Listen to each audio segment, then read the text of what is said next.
வணக்கம் நண்பர்களே, நாம் இன்றைக்கி பார்க்க போகிறது காளான் குருமாங்க. எப்படி செய்யலான்னு பார்க்கலாம். ஒரு பேனில் 2 ஸ்பூன் எண்ணெய் ஊற்றி இருக்கிறேங்க. அதில் 2 பெரிய வெங்காயம் நல்லா பொடியாக கட் பண்ணிக்கோங்க, அது போட்டுக்கலாம். இது கொஞ்சம் வணக்கினதுக்கப்புறமா தக்காளி போட்டுக்கலாங்க. இப்போ இதில் தக்காளி ஒரு 2 தக்காளி நம்ம ஆனியன் கட்டரில் நல்லா கட் பண்ணி வச்சுருக்குறேங்க, அதுவும் போட்டுக்கலாம்.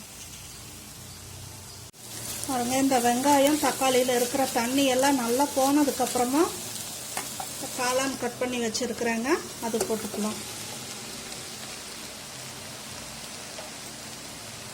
போட்டு நல்லா வணக்கிக்கலாங்க.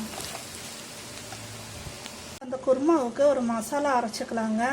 தேங்காய் அரை மூடி, பட்டை ஒரு துண்டு, 4-5 கிராம்பு, 2 ஏலக்காய், அரை ஸ்பூன் சோம்பு, ஒரு 5-6 பல்லு பூண்டு, ஒரு சின்ன துண்டு இஞ்சி, ஒரு 7-8 சின்ன வெங்காயம், இதெல்லாம் கொஞ்சமாக தண்ணி ஊற்றி அரைச்சி எடுத்துக்கலாங்க.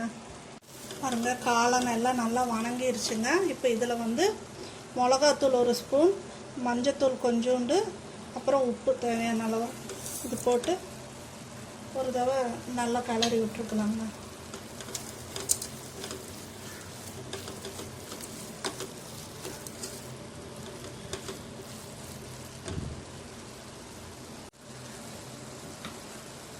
அப்புறமா இந்த அரைச்ச விழுது அதுவும் ஊற்றிக்கலாங்க.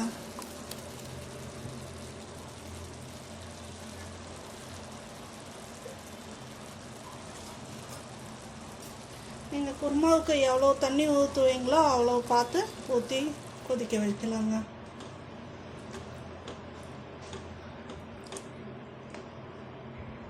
பாருங்க, நல்லா எல்லாம் பச்சை வாசம் எல்லாம் போயிடுச்சுங்க.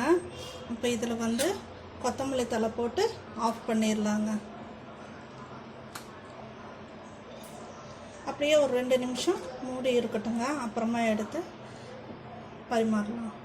குருமா எல்லாரும் செஞ்சு பாருங்கள். இது சப்பாத்திக்கு, தோசைக்கு எல்லாத்துக்குமே நல்லா இருக்குங்க. இந்த வீடியோ லைக் பண்ணுங்கள், ஷேர் பண்ணுங்கள், எங்கள் சேனலை சப்ஸ்கிரைப் பண்ணுங்கள். நன்றி, வணக்கம்.